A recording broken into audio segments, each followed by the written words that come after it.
Welcome back to the channel. My name is Brad, the Supercoach Pro. Today we're doing a round 17 Supercoach review. With Sabrina here. She's distracting me, as you can see. I was actually ironically at a catwalk today, so I didn't get to see too many Sunday games, obviously. And I'm not talking about my cat going for a walk. I actually mean my girlfriend had a catwalk up in Melbourne, so I attended that event. Hence why I'm still in the shirt as well. So yeah, scored 2, 3, 4, 5, which is not too bad. Sort of under par for where my ranking is, but is pretty decent. I think anyway.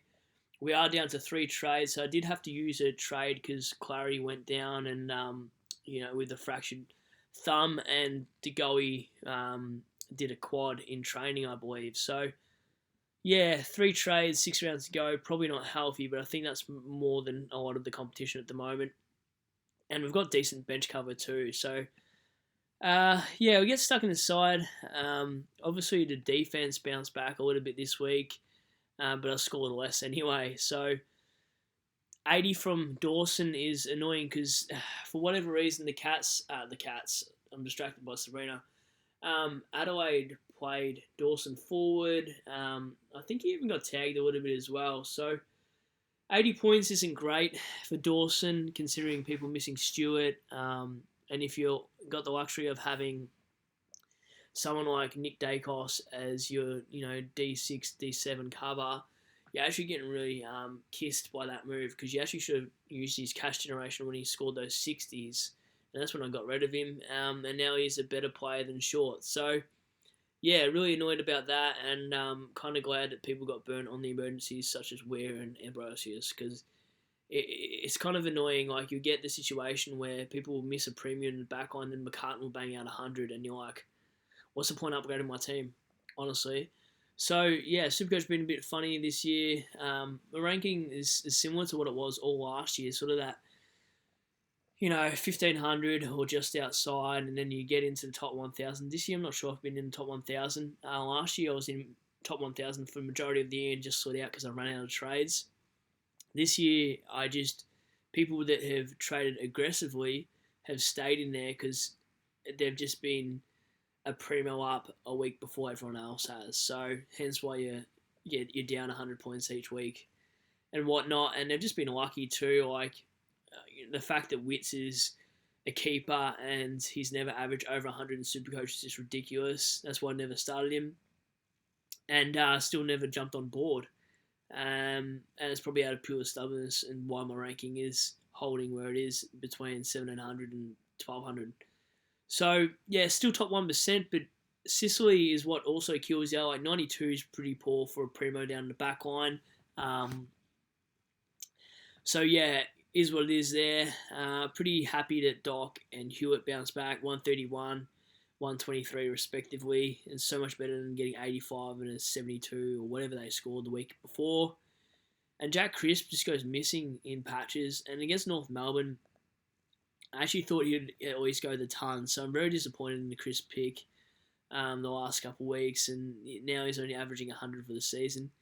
Not bad for a defender, but I'd rather Sinclair at this point. And Short, like, I'm a Tiger supporter, obviously, and I don't know what his role is. Like, he's playing forward, like a half-forward Lambert role, then he'll go into the midfield, and then when he kicks it in the centre clearances, he doesn't use his beautiful foot. He just bombs it and doesn't look up. So, his best position is half-back, but Rioli is the one killing his role back there. I thought with Loston being out that Short would go behind the ball, and that didn't equate to that at all. So Short is a no-go next year. Dimmer's doing silly buggers with him and moving around positional changes. And Richmond structurally normally has never really gone down that route, but with the amount of injuries they're gone, they're just trying to find something different, and it's just not working for them. So yeah, I don't know what to do in the back line. I don't got enough luxury trades to go sideways to Sinclair or Stewart in 2 weeks either. So he's not even worth anything. I'd rather almost downgrade to Stephen May at this point. That's how disappointed I am in Short. And Clary, this is disappointing too. Like, Selwood, he kicked him in the hand, obviously going for the ball, let's call it. And fractures his thumb. So a thumb injury, fracture especially, or broken, either or, is a 6 to 8 week injury. Generally speaking, if they rush Clary back and he's playing this week coming or the next week, I think it will affect his performance, to be honest. I think he won't be banging out, average of 130. He looked in a lot of pain when he done it. So, yeah, I'm not sure whether to trade and get an edge on the competition because, over 50% of the competition have him. So I'll just wait till later in the week to see what the outcome is and what Goodwin has to say about it. My bench is looking weird in the midfield, but I can't explain. Laird 125. I wanted to captain him and VC Laird, and VC Neil, but I'm always worried about Laird being a laid out or Neil being a laid out this year, particularly Laird in the last 2 or 3. And I just had too many Sunday players like Cripps who'd been, missing training and whatnot, and I just didn't want to cop a donut in the midfield.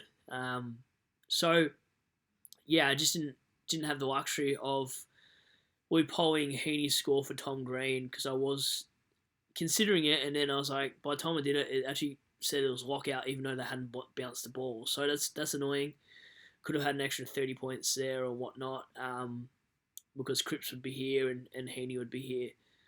So what I actually did after the McRae situation, so he's just turned up. That is what it is in a smashing. Like none of the Dogs boys did well at all. Mills 138. He's now got a season at around 3 average for me at 103 for a guy I paid 600,000 for, which is horrendous. One of my worst trade-ins for a player that's overrated. And his role is also so confusing, just like Jaden Short. I hate Green. There's a page I follow, and they've got good content, not going to lie, and a lot of them are killing it. But this is the one move I got sucked into at the start of the season. They're like, yeah, he's dominating, and I hate this pick ever since. I never really got his good scores. I picked him up after he just went trash. So my worst M7, M8 situation in Supercoach history, and I'm definitely starting my own side next year in terms of not going by other YouTubers' pages, nothing. I've watched enough footy this year to establish what my team may look like next year. And yeah, I loopholed Heaney's score in that last game for Cripps because Cripps only averages like about 90 against West Coast. So I knew I'd gain an extra 20 points at least, and that's smack bang what I got was an extra 20 points for doing that, which is stuff all considering I could have done it for Green, but is what it is. Ruckline, I'm actually pretty happy with there. I'll show you what my side looks like without Oliver this week because I don't reckon he gets up. Yeah, Heaney's there, obviously. I have no mid-emergency cover, so that's kind of worrying looking at it like that. And then, yeah, Darcy and Cameron. Darcy Cameron. How funny. I don't know if I've ever looked at that like that. Anyway, they scored 111 and 93. I'm not sure who Darcy was up against. Cameron was up against Goldstein and just couldn't get enough pack marks. Goldstein did a really good job on him and played a lot better than him. And, yeah, he had a couple good moments. Like, he did kick 3 goals, but they played Mason Cox a lot in the ruck. And then Darcy got caught up on the bench heaps. So that really killed his scoring. I actually think he deserved probably about 102, 103. So that 93, for some reason, Champion Data didn't love it. If it was max scoring, he probably would have scored 130, kicking 3 goals. So pretty salty about that because he is a pod, but it's better than some rucks that people have, like Nank's done a PCL and he scored like 37 points or something. And, if you don't got a lot of trades, you might be stuck with a donut for the remaining of the season. Canelio 113. Glad I held on to him. Not much more I really want to speak about. Like, he's just an accumulator. He's a midfielder. There's no reason to trade a midfielder regardless of his poor score about 2 months ago now. And Will Brodie 88. That's whatever. 4-9 this year, no matter who you have in the Primos, aren't going to get you much better. And if you do, you get 10 points extra. from here to the end of the year, and you're probably only looking at Bonds or English. I can't really think of too many I don't have. Dunkley sucks, 62. He does this every now and then. I might even loophole his score this week if I get a chance. Excuse me. I'm not going to mention any names. I saw one guy go down to 0 trades by trading Heaney to Parker and Young in the ruck to Gawn. Why you have Young in the first place is beyond me, but why would you get rid of Heaney to Parker? I would have kept that last trade, but yeah, some things you see sometimes you're just like, why? Why would you do that? But yeah, whatever. Each their own, I guess. And Butters 96, so I'm glad I held Butters. It made sense to hold him considering I had enough cover. And Hawkins, I didn't want to take a 77 this week. I felt like my 4-9 deserved a little bit better this time round. Now, this is the interesting one. So I had a choice for De Goey to be moved on.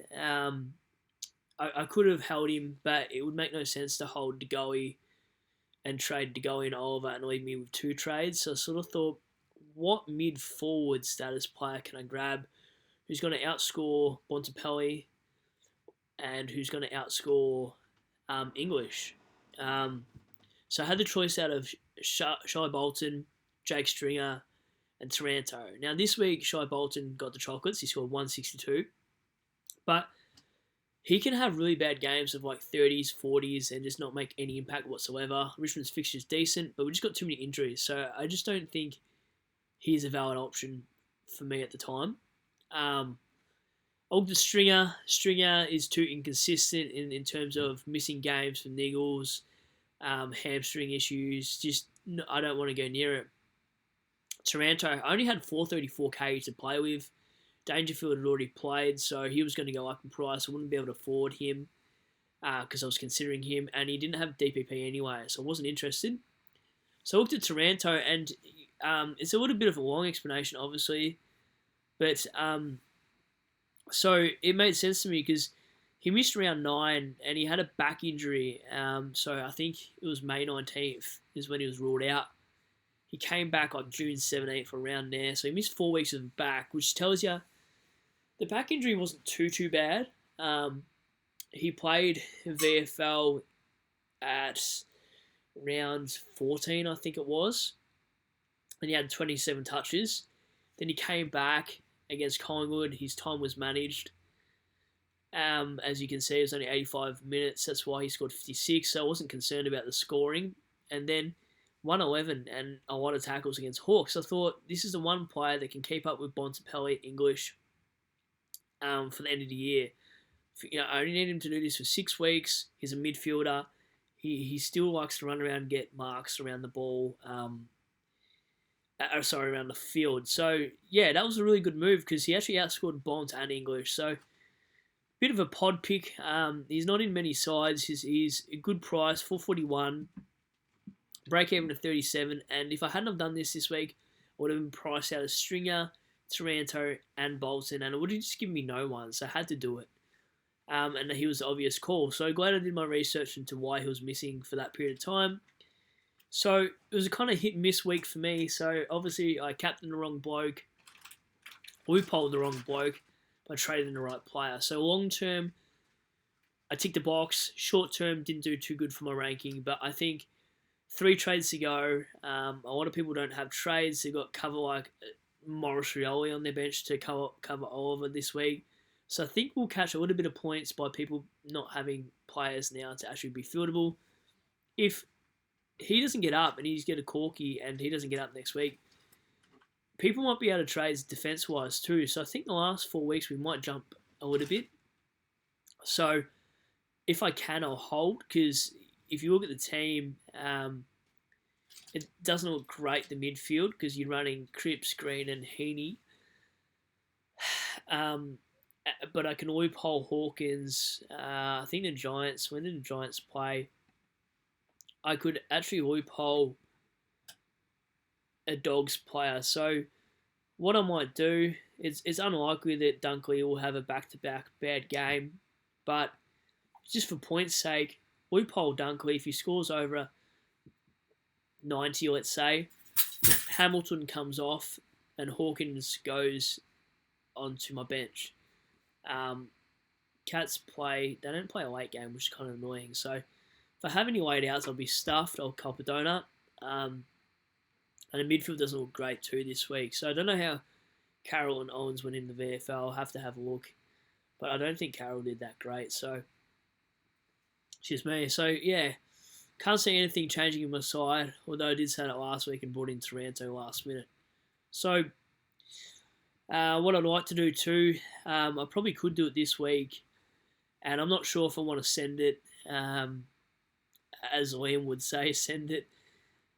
But I can't even get Wits now. So the plan was to go Cameron to Wits. And I could have done that last week, but I think I was $400 short, so I couldn't have. Or I could grab Goldie now and be down to 2 trades. But he's solo rucking, and Richmond don't have Nankervis. And Soldo's broken thumb, so could Goldie might score 160. I'm really considering this at this point now too, just to send it. Left with 2 trades, but we'll have to see how we go later on the week. So something I could look at. Look, if you guys actually have trades left and you have any trade plans, put them in the comments. I'll answer them. Hopefully you got your captain right. I did all his ranking, but that's fine. As long as we make top 1% for this year back to back, it is A-OK with me. And let's not talk about the Tigers this week. We did horrible. So, yeah, I hope we kind of don't play finals because I just don't think we're made for it this season. So, hopefully you guys had a good week and your team had the W. I'll catch you on the next one. Hopefully, I'll catch you by Thursday, Friday.